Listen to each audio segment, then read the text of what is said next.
part 2 of my testimony. Okay. So I just want to say, in the process of me going to the hospital and being diagnosed with cancer and getting ready to be transferred to a Moffitt Cancer Center in Tampa, Florida, which is one of the greatest cancer centers there is in the nation, all of this was God at work. During that time, I didn't know how God was working, but this was all God's work doing. Um, and I will forever be grateful. Moffitt Cancer Center had me do all the tests, all the blood work, everything all over again because they go by their criteria. They go by their testing. And everything turned out, once again, confirmed that yes, I did have cancer and I needed to have chemo right away.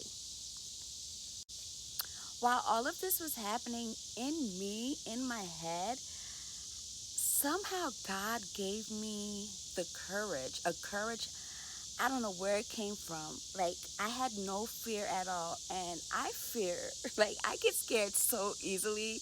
Like, it's not even funny. But once we started talking about cancer and everything, for some reason, I had no fear in me. I literally just left it all to the Lord. Literally. Um, Everything was happening and I was willing to listen to the doctors. I was willing to do whatever they told me because I I had these horrible symptoms, and then here I am on this medication which is hiding the symptoms, but deep down I could still feel the symptoms. Not long after I was admitted to Moffitt, and after all my testing, um, I was getting ready to start chemo. That night, they started my chemo at night. I want to say around midnight. My husband was with me in the room. My husband was there with me the whole night. And as soon as the chemo, entered my body, I already started feeling off. Like, I was feeling off. Like, I was nauseated. I was throwing up. Like, I was not myself. And the chemo ran all night long into the day. And out of nowhere, in my room, my husband was sleeping on his bunk, and we just got up.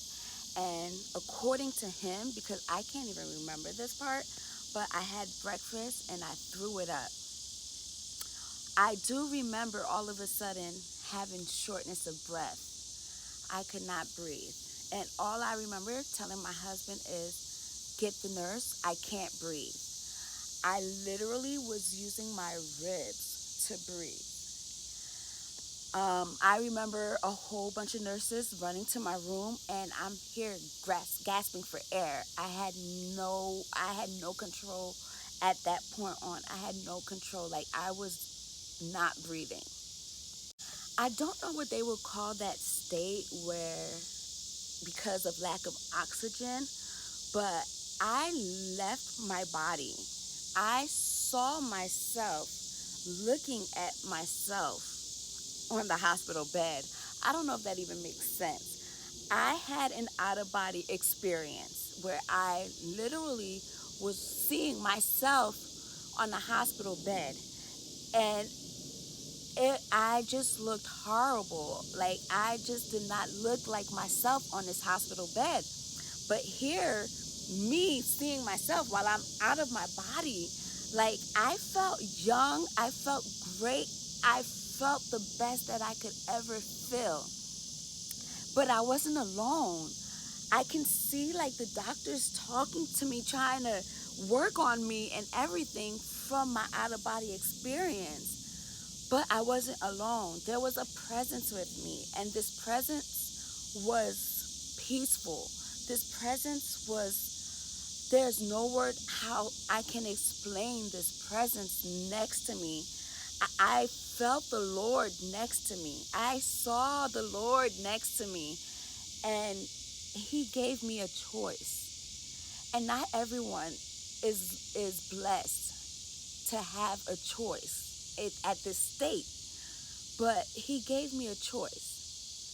And I remember telling him, not like this, not like this, not like this. That's all I kept telling him, not like this. I wanted to go back because I had my son. My son was probably, I think he was about 6 years old at that time. My son was 6 years old at that time. And I could not see me leaving him like this, not even getting a chance to say goodbye. I had just recently got married to my husband in June 2015. I was just telling the Lord, not like this. And true enough, he allowed me a second chance to come back. And when I woke up, I had tubes all over me. I will link a picture of me of how I was. I was in a coma for a month. When I woke up, I had a tube down my throat. I had IVs everywhere. I was in the ICU. I had tubes in places I didn't even think tubes can go. Yes. So I was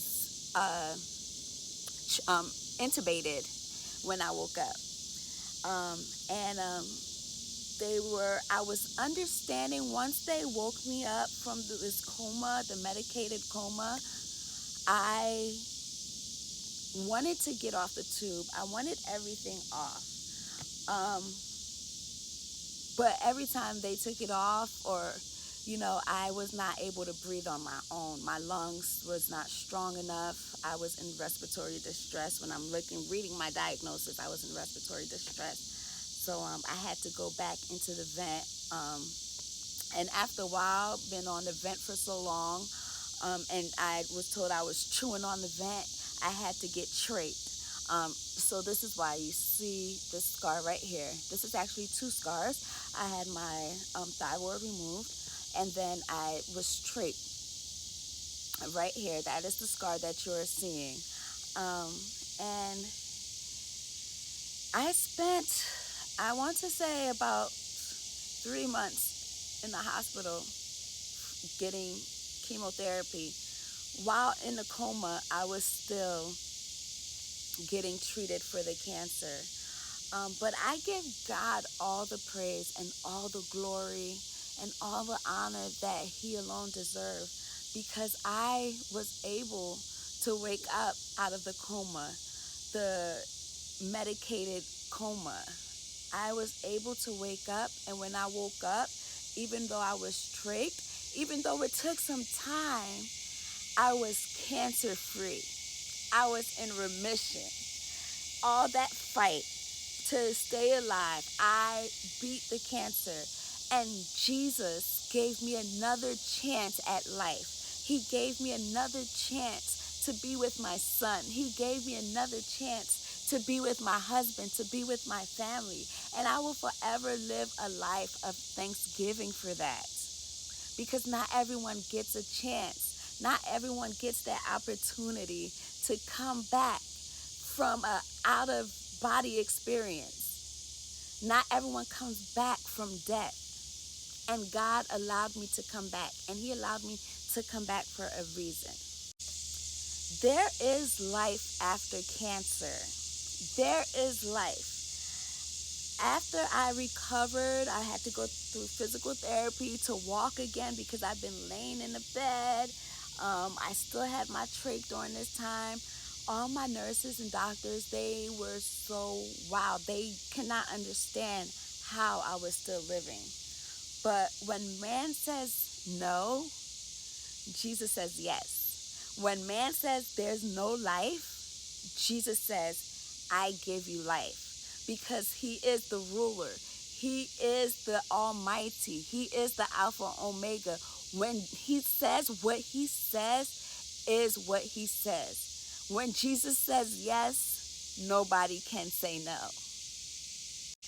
My cancer testimony is still going on because that is not even the end. It didn't stop there. So come back for part 3. God is faithful. I encourage you to trust in the Lord and to accept Jesus Christ as your personal Savior. Come back for part 3.